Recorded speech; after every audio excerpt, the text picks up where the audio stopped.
Hi, everybody, and a very pleasant good evening to you wherever you may be. It's time for Dodger Baseball and Comfortably Zone Radio, bringing you the tale of two cities, from Brooklyn to Los Angeles. I'm your host, Peter Trunk, and my co-host tonight is Ralph Zig Tyko from the West Coast.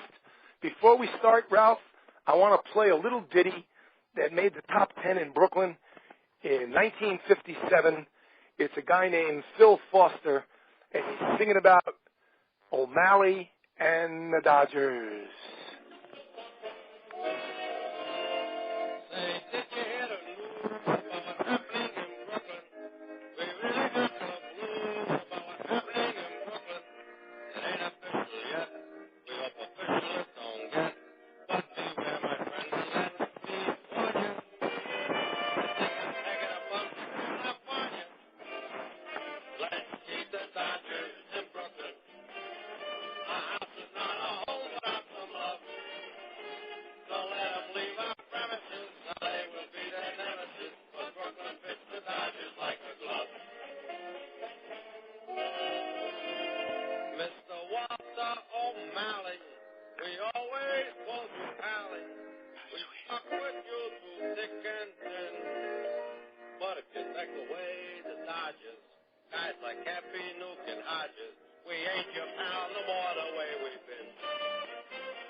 And that was Phil Foster singing Let's Keep the Dodgers in Brooklyn.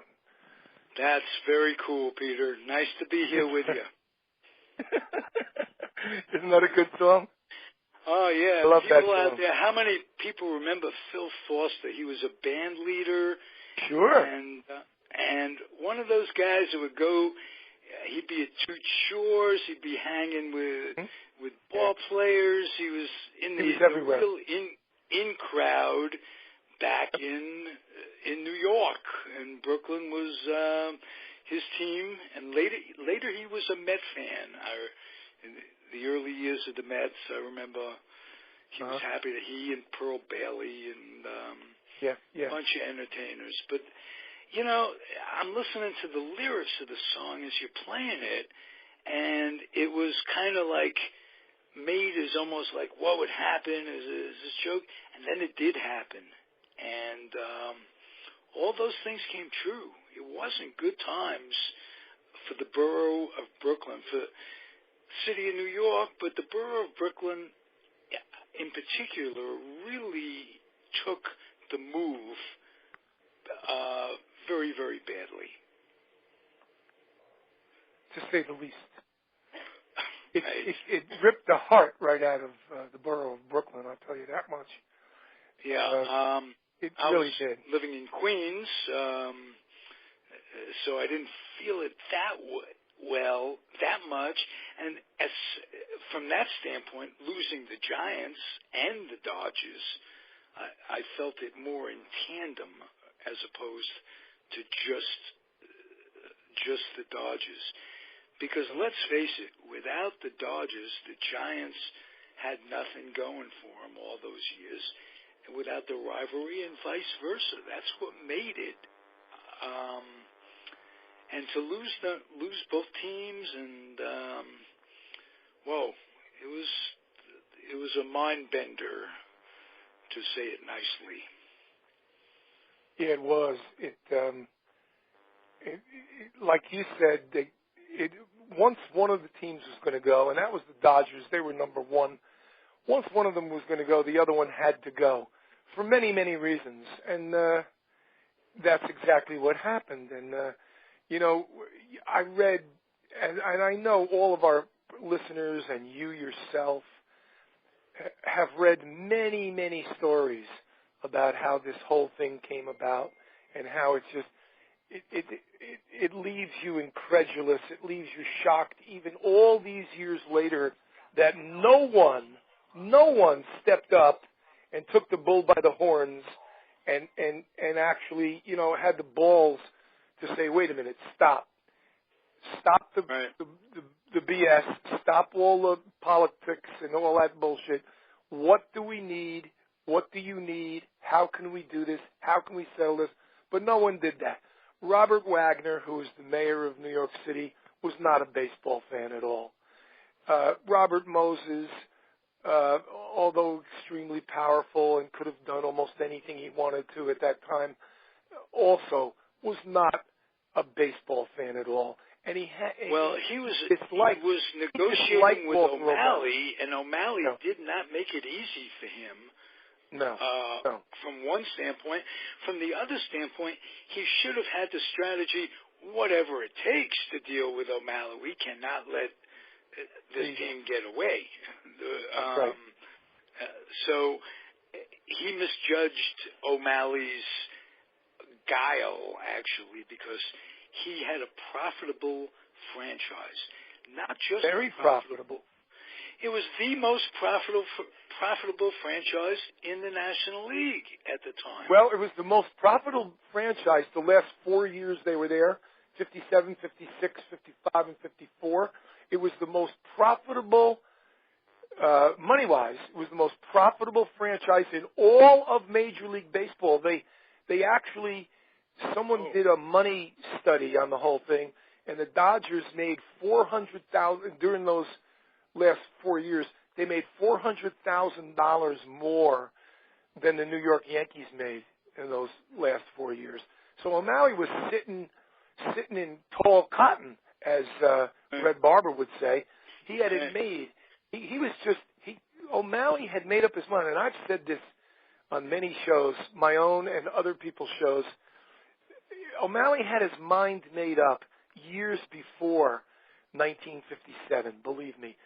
When you heard about when they voted in May of 1957 and when this meeting ended and it collapsed in April or May or June or July or August of 1957, that's all horseshit to Walter O'Malley.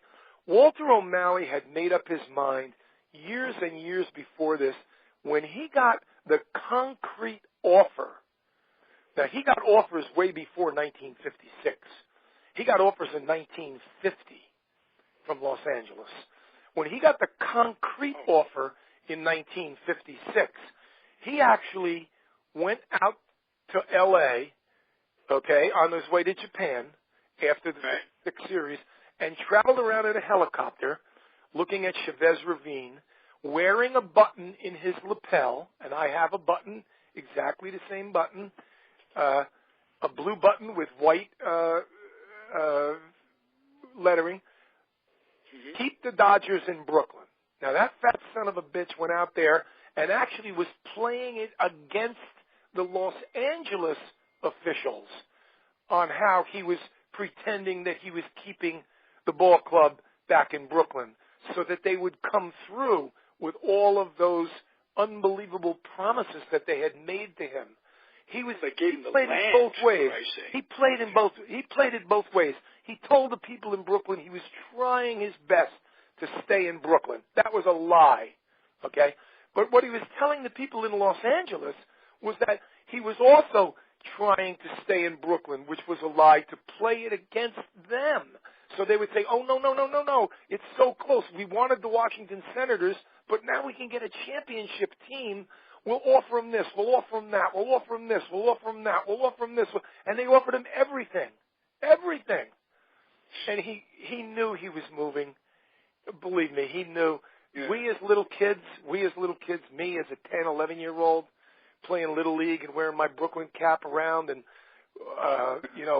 I never believed they would move, because all of the adults in my life were saying, come on, the Brooklyn Dodgers, they're not going to go. Where are they going? They're not going anywhere. They're the Brooklyn Dodgers.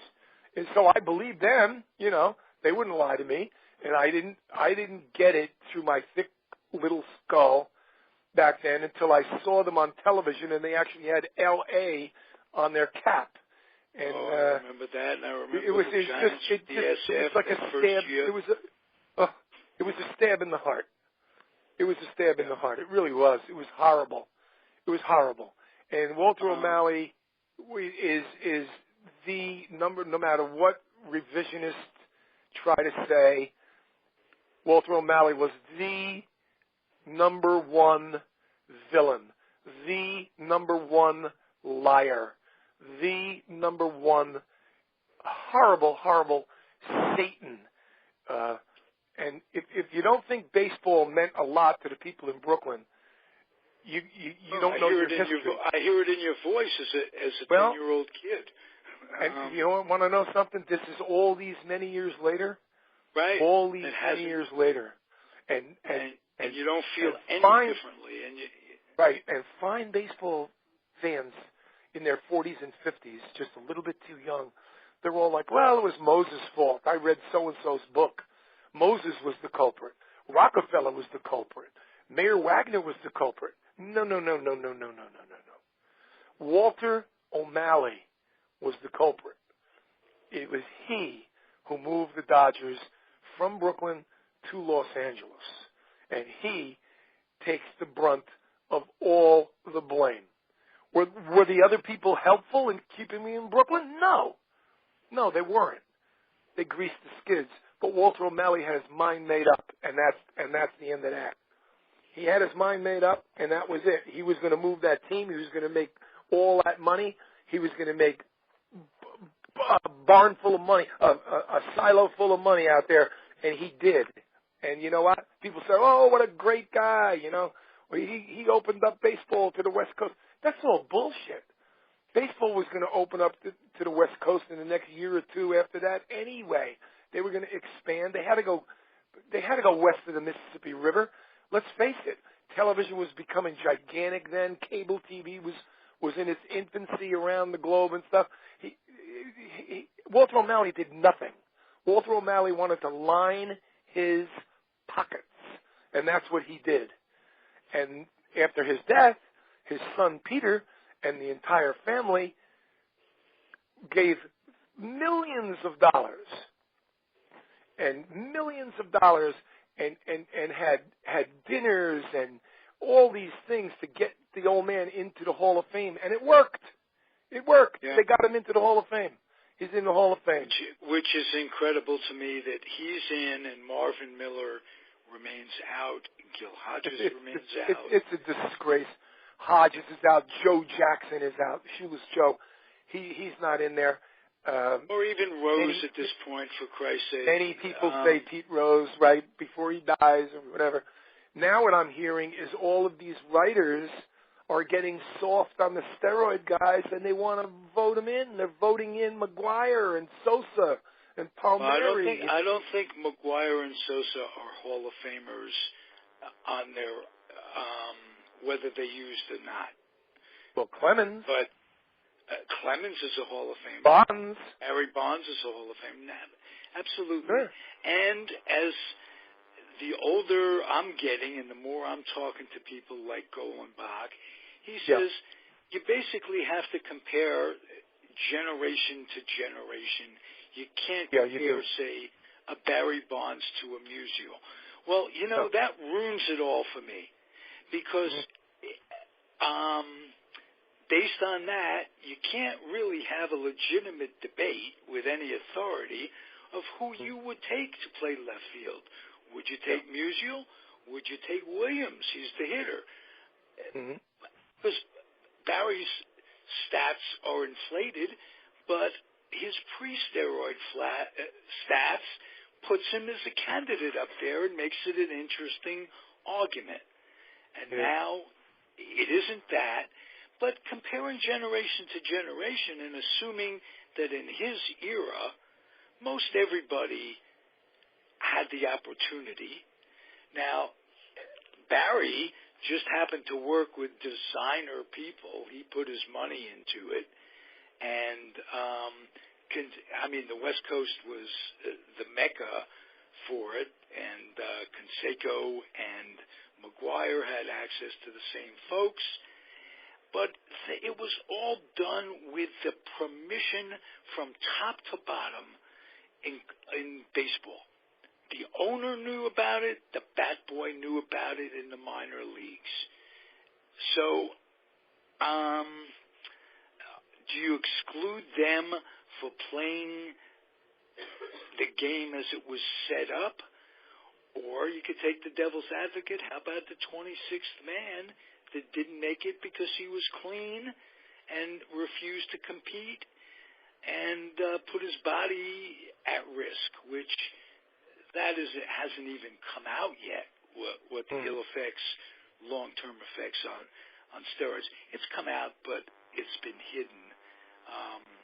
Folks like Lyle Alzado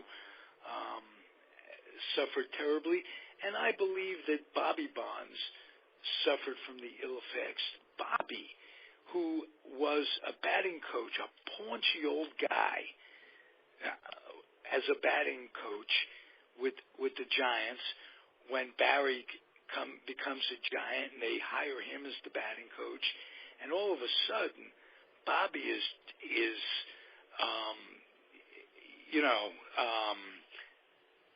just all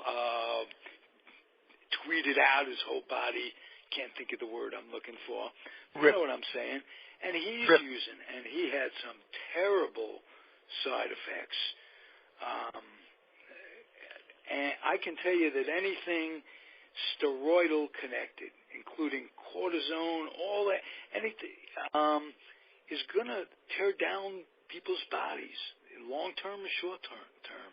Affect your circulatory system, your kidneys, your liver, this, that, and the other thing. And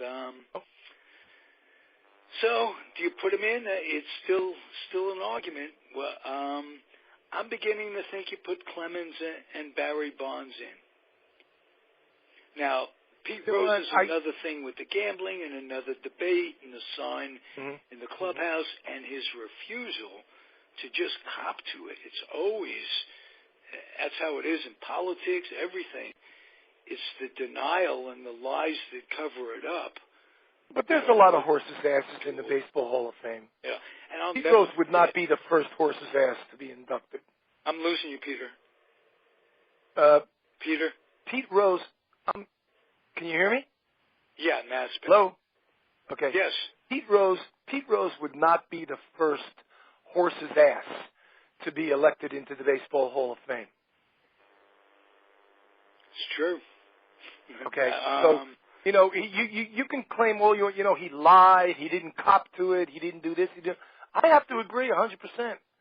He didn't. And he's a horse's ass. But he's got more hits than anybody who ever played the game. Right. You have to take the whole organization and take personality out of it from that standpoint. And outside, because, Duke Snider served some time in prison. Willie McCovey served some time in prison for tax evasion at card shows. Yeah, they didn't claim their money. No one is not that I'm being holier than thou. It's just that we're all human on some levels. People make mistakes. Yep. And I would say I don't remember hearing Snyder denying what he did. No, he didn't. And I don't remember hearing Snyder. I'm not sure about McCovey, but I don't think Snyder ever served one day in prison. What they did was They gave him a prison sentence, and he paid a fine, a very, very substantial fine. And he never really went to jail. And he said, as he paid the fine, his official statement went something like, I knew what I was doing, and I took the chance, and I was wrong. What he did was, they told him, Duke, you come to the card show this weekend, we'll give you $10,000 in cash. He never saw that kind of money. So when he got the $10,000 in cash, he didn't claim it on his income tax. And right. Well, that's not a good thing. They told him, they said, look, you just take it. You either claim it or you don't. That's your own personal business. You should claim it. He said he knew he should have claimed it, and he did not. And they caught him. Yeah, and they accepted responsibility, and that was that. I'm guilty, right? But with Rose, 2 or 3 books later, putting us all through it, because who doesn't love the overachiever? Who didn't root for this guy who's barreling in and get everything he could out of his ability? Because we didn't have the ability to get to the bigs. And maybe we had as much ability as he did. It just embarrassed us because he took it, he did what he had to do, had the training up every morning, all of that. It does make for interesting conversation, but the Hall of Fame setup is so messed up, and it's so sad because you want to have everybody that deserves to be there included, and I just know that it hasn't been just recently when they're messed up, because Joe DiMaggio did not make the Hall of Fame on his first eligible year. In his first eligible year. Now, how could anybody explain that with logic, one way or the other? So, that boggles the mind. That boggles the mind. But how about if we pick up the pace a little bit in terms, because our blood pressures are both going through the wall. Right? I could tell 3,000 miles. These are the things that just push our buttons. So I'll tell you what I was listening to today in preparation for this show was the ceremony at the White House where Vin Scully got an award, the highest civilian award that the president could hang out, like a Medal of Honor type thing. It was so touching to me. It was so cool. And I'm just thinking, I'm a Giant fan, but I'm a baseball fan. As a baseball fan, we are so much going to miss Vin's talent, his way. So I queued up something, and I hope you'll enjoy it. And you gave me permission to play this. It is the last inning of a no-hitter that Sandy Koufax pitched and Vin Scully described. So let's see if we could get it. It's the last inning. Last 3 outs. Where he turned in a no-hitter. But tonight, September the 9th, 1965, he made the toughest walk of his career, I'm sure. Because through 8 innings, he has pitched a perfect game. He has struck out 11. He has retired 24 consecutive batters. And the first man he will look at is catcher Chris Cruz, big right-hand hitter. Fly to center, grounded to short. Dick Tracewski is now at second base, and Koufax ready and delivers. Curve ball for a strike.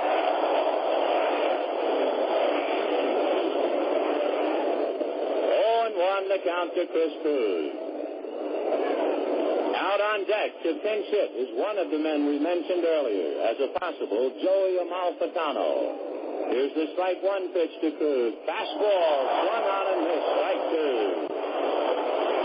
And you can almost taste the pressure now. Koufax lifted his cap, ran his fingers to his black hair, and pulled the cap back down, fussing at the bill. Krug must feel it, too, as he backs out, heaves a sigh, took off his helmet, put it back on, and steps back up to the plate. Krasuski is over to his right to fill up the middle. Kennedy is deep to guard the line. The strike two pitch on the way. Fastball outside, ball one. Krug started to go after it and held up, and Torborg held the ball high in the air, trying to convince Vargo, but Eddie said no, sir. 1-2, the count to Chris Krug. It is 9:41 p.m. on September the 9th. The 1-2 pitch on the way. Curveball, tap foul, off to the left of the plate. The Dodgers defensively. In this spine-tingling moment, Sandy Koufax and Jeff Torborg. The boys who will try and stop anything hit their way. Wes Parker, Dick Krasuski, Maury Wills, and John Kennedy. The outfield of Lou Johnson, Willie Davis, and Ron Fairley. And there's 29,000 people in the ballpark and 1 million butterflies. 29,139 paid. Koufax into his windup, and the 1-2 pitch. Fastball foul, back out of play.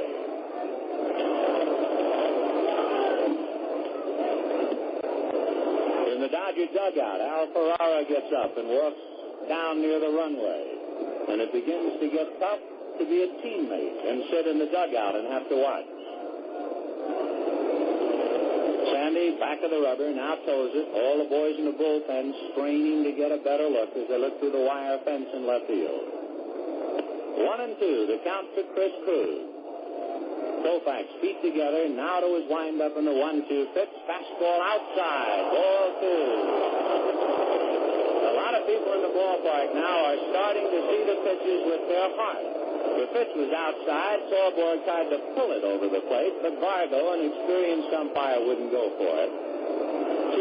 2-2, the count to Chris Krug. Sandy reading signs, into his windup, 2-2 pitch. Fastball, got him swinging.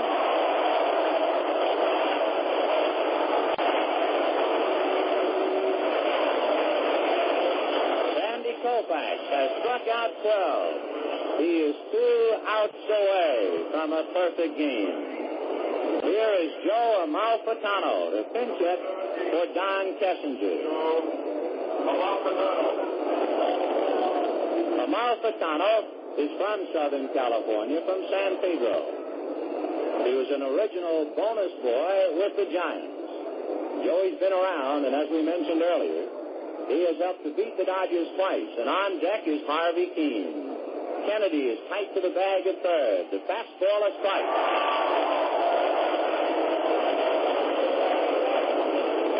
0-1 with 1 out in the 9th inning, 1-0 Dodgers. Sandy reading into his windup in the strike one pitch. Curveball, tap foul. 0-2. And Amalfitano walks away and shakes himself a little bit and swings the bat. And Koufax with a new ball takes a hitch at his belt and walks behind the mound. I would think that the mound at Dodger Stadium right now is the loneliest place in the world. Sandy fussing. Looks in to get his sign. 0-2 to Amalfitano. The strike two pitch to Joe. Fastball swung on and missed. Strike three.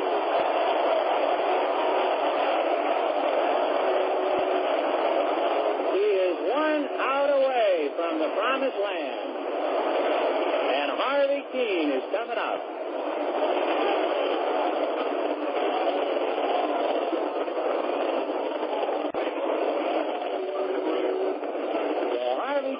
Batting for Bob Hendley. The time on the scoreboard is 9:44. The date, September the 9th, 1965. And Koufax working on veteran Harvey Keene.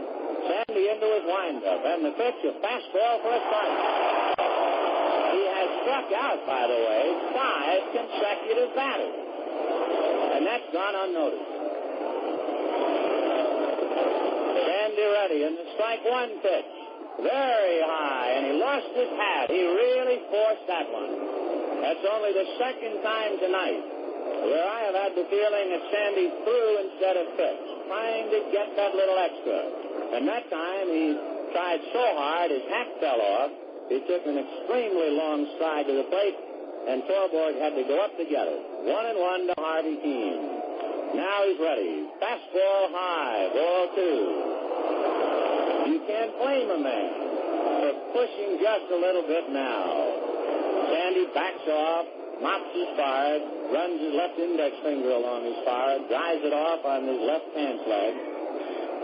All the while, Keene just waiting. Now Sandy looks in. Into his windup, and the 2-1 pitch to Keene. Swung on and missed. Strike two.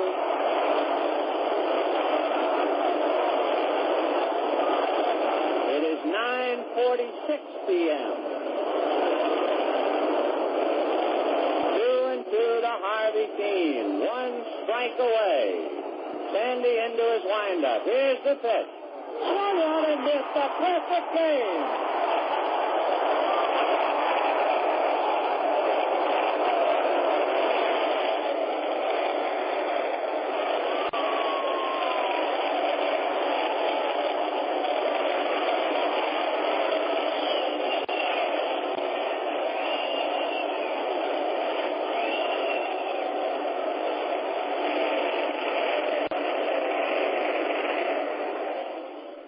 You know, he just let the crowd take it. He always did. It was a wonderful, wonderful call. And he put something into perspective. That was a 1-0 game that Koufax won. So every time he faced the guy, it was the potential tying run. It wasn't just the pressure of the no-hitter, the perfect game. The game was on the line. Yeah. Oh, what a gem, huh? That was cool. I like that he gave the date and the time. I liked it. 9:46 p.m., September 25th, 1965. And like you said, he let the crowd do the work. He did that throughout his whole career. When they asked him in 1955 why he did it, when the Dodgers won the World Series, he said if he said one more word, he would have burst out crying. But I don't think that was true. I think his style was he told you what happened, and he'd let, other guys would be screaming sentence after sentence after sentence after sentence after sentence. Not so Vin Scully. Vin Scully would let the crowd tell you what happened.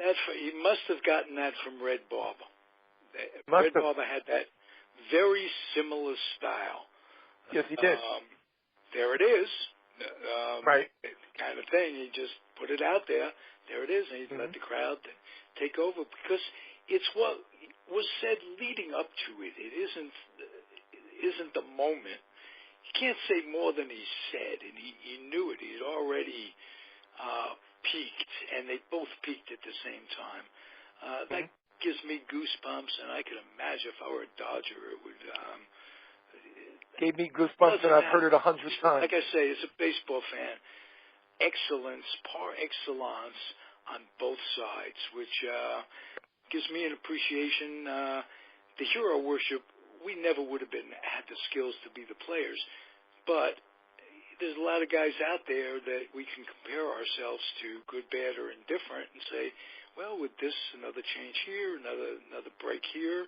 The broadcasting thing is special, and it's nice to be able to look at both and appreciate them both for their excellence. And yes, that really did it. And that's pretty cool. That Vin is someone who the Dodgers will not have next year, and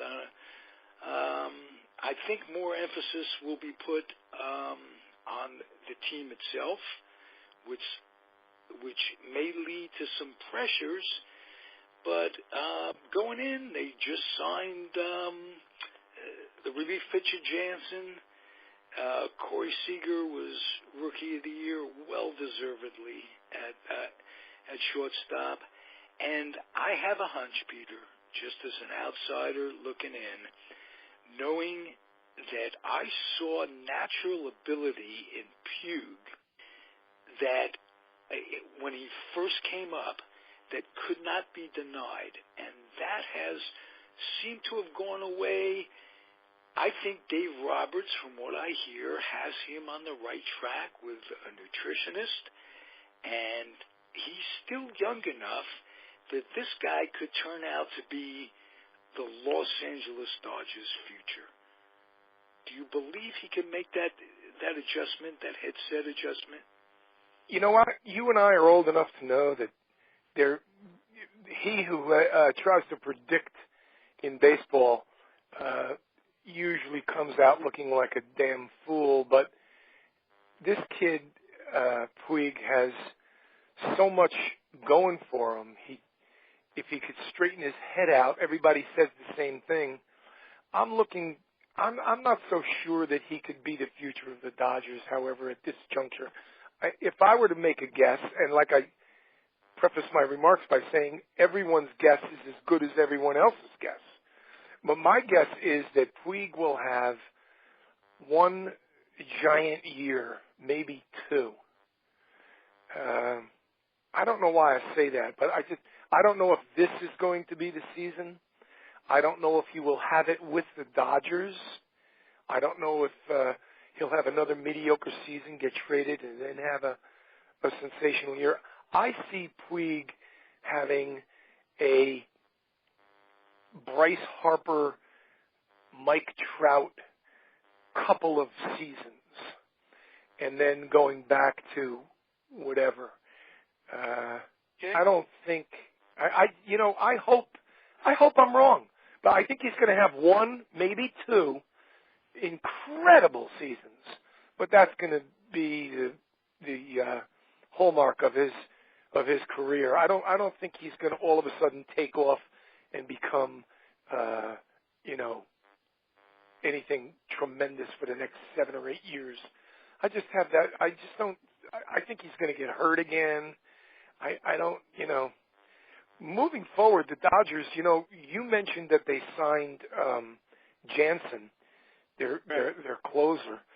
They also signed Justin Turner, which no one gave them a chance to do, and yet they did it. Became a really solid ball player after. Yeah, and they also signed the left-hander Rich Hill, who will be the number 2 guy as it stands right now. In back of Kershaw. This guy has a curveball that is absolutely lights out, and he was hurt for a while with the A's and somehow got away to the Dodgers. That one hurts as an A's apologist up here in Northern California. Rich Hill's a good one, absolutely. Yeah, he's good. He's a good athlete. Again, the injury bug comes into the picture with guys like that, only because they have a history of it.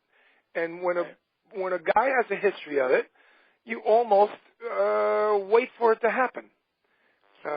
You know who doesn't? That's the way it is. Some guys are snake bit. Hasn't. I know as a Met fan, Mert and I were talking on last night's show about with John Delcos, as a matter of fact, who really led the way in this. He's very doubtful that the Mets' potentially great pitching staff will ever pan out because of injuries.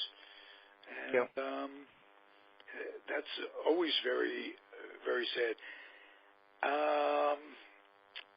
That's just the unknown. How do you? I want to ask you a question, though.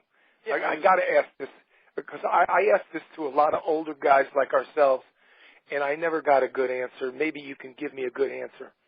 When we were kids, when we were 10 and 11, okay, in that era, back in the day, as they say, the Brooklyn Dodgers, I was a Brooklyn Dodger fan, okay? I'm going to go around their lineup. Hodges played without an injury for a decade. Gilliam played without an injury for a decade. Reese played without an injury for a decade. Jackie Robinson played without injury for a decade.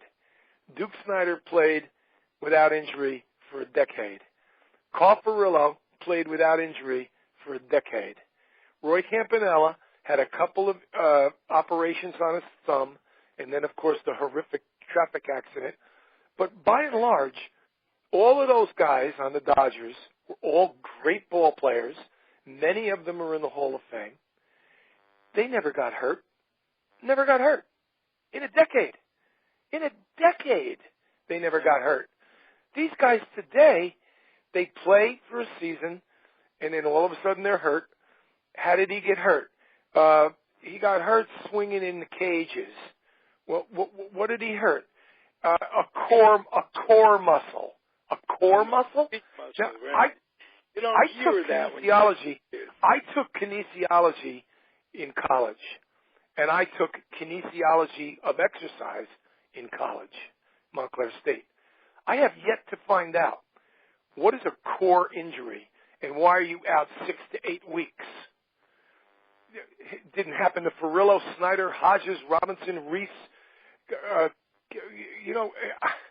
don't get it. Well, are the pressures of today's game forcing the added torque, the added 2 miles on the fastball?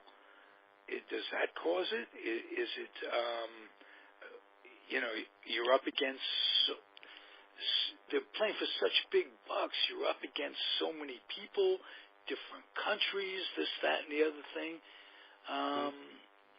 Could that be it? They're just pushing their bodies more than their bodies ought to be pushed.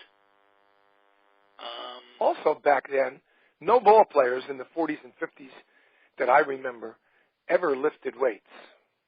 Never lifted weights. And now everyone lifts weights. They all lift weights. Or you're putting too much bulk on tendons and ligaments that can't withstand that pressure. I don't know. I'm just throwing it out there. I don't know. I don't know the answer. But if you look at the photographs of players from the past, you'll find, and not only back in the 40s and the 50s, but even the 60s. You look at guys like Tony Perez and Rocky Colavito, Frank Robinson. These guys, they were all tall, thin guys. They didn't have Klaczewski arms. They didn't have that. And yet they were great ball players that played over 150 games every single season. Oh, yeah. I don't get it. I just don't understand it. I really don't. I don't understand it. Yeah. It's crazy. This is getting to be the decade-old question of what's causing the injuries. And because you're reading about kids that are bred football now with these traveling teams that have Tommy John surgery in frickin' high school. That's nuts. I know, it is. It's also nuts. I don't know if that's good, bad, or indifferent, that for one reason or another, they've developed in their surgical technique the ability to have these guys come back stronger. And I think that what that is it's a concentrated muscle development around the problem. So they're building up muscles in a way that they weren't before, which could increase speed right there. Yeah. Nuts, though. It drives me crazy. Following the Los Angeles Dodgers last year and the New York Mets last year, every day there was a major injury to either the Mets or the Dodgers.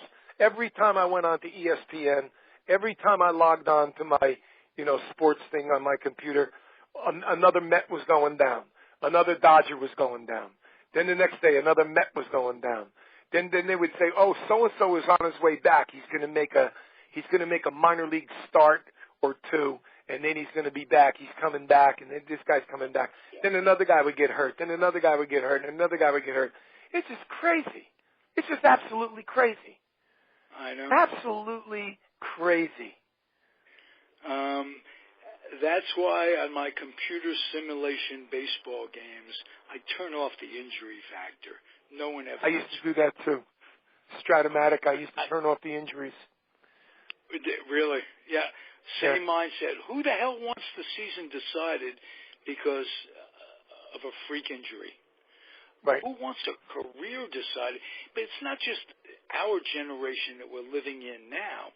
You have to remember, and we were talking about this last night, about DiMaggio calling off Mickey Mantle playing right field at the time in the World Series in '51 when Willie Mays hit a line drive, and you could say that might have been a selfish play, caused the injury, but it was the freak happenstance of that drainage thing being right there at that time. And you combine that with Mickey not being a great rehabber himself. You know, when Mickey Mantle retired, and I believe it was 1968. Could it have been 1969 or 1968? 68 or 9, right around there. All right. When Mickey Mantle retired, everybody said, "Oh, Mickey Mantle was so great. He was this, he was that," and then that's true. And they said, "Imagine if he never got hurt, how great he would have been." Well, Mantle himself, at the time of his retirement, stated, and of course everyone ran to the books to check it out, he had appeared in more games than any other Yankee in history. Mantle, at the time of his retirement, played more games than any other Yankee. Rizzuto, DiMaggio, Ruth, Gehrig, you name it. He played more games than any Yankee in history. So even though we remember him getting hurt very badly, with all said and done. But, you know, his demons, what I remember most about Mantle's retirement was he would describe a recurring nightmare that he went through where he's going to the stadium and all the doors are locked. They're announcing I remember that. The voice of the Yankees, John, now batting number 6, and he can't get in. And it's just that he suffered from that demon for a long time after retirement. Wow. What do you think of? Because we're a little short for time. I'm going to let you produce it. But what do you think the chances are of the Dodgers doing well, injuries notwithstanding? Let's just say that there's the chance of injury on every team, everybody's nemesis. How do you think the Dodgers look on paper naturally? I think the Dodgers are primed to finish first or second in the West. And I'll tell you how they can finish first instead of second. If they complete a deal of the kid pitcher De Leon for the second baseman from Minnesota, Dozier, if they can get Dozier, and if they can get one more pitcher, I'm not going to name a name because quite candidly, I don't know a name, but they need another pitcher to bridge to Jansen. They could use another pitcher to bridge to Jansen. Now, if they get a pitcher that can bridge to Jansen and they get Dozier, they win their 5th straight National League West. That's my opinion. I think they're loaded. I'll tell you what, though. Their window's closing on people like Adrian Gonzalez, Andre Ethier, and a couple others. Reddick, the window. They picked up Reddick, which was a good pickup. Reddick's a good ball player. Reddick's a good ball player. Didn't they get rid of him? But in keeping with what you're saying, he doesn't have all that much time left himself. I think they traded him. Isn't Reddick off the Dodgers now? Did they trade him to the Red Sox? Not to the Red Sox, but he was a part of a deal. I think Reddick was. gee whiz. Huh. I'm almost certain that Reddick was part of a trade that they made. Now, of course, I'll check it out as soon as I get off the air, but that's not going to do any good for our show. But I don't think they have him. It'll satisfy your curiosity. All right, let's see. I just plugged in. Dodgers. No, they have not traded him. No, according to this. The Dodgers have a lot of left-handed hitters in their outfield. Right. Reddick being one of them. All right. Let me just. No, okay, I can't find anything. I'm looking at the Dodger roster. I'm looking at the Dodger roster under R, and I see Josh Raven, Jacob Ram, Darren Ruff, and Hyun-Jin Ryu. I don't see any Reddick. He may be gone. I think he is. I think that'll give us he's gone. Forward to. The mystery will be solved by next week's show. Yeah, he's gone. This was a nice one. I always enjoy it. I enjoy it too, Ralph. Thank you for coming on with me. I really appreciate it very much. As usual. I really appreciate it very much. I hope you and Linda have the happiest and healthiest of New Year's. And you and Tally the same right back at you, buddy. All right, man. We'll talk soon. All right. And you may be surprised to see our asses back in New York a lot sooner than planned. That's fantastic news. You and Linda were wonderful that day in the village. That was one of the best days we've spent in history. So that was great. We plan to do it again real soon. And you're always welcome to come. I've told you this before. You're always welcome to come out here. You've got a place. So okay, thank you. I appreciate that. All right. Be good, my friend, and wrap it up the way you do. Thank you for everyone for listening, and we hope you enjoyed the show, and we'll see you again next week.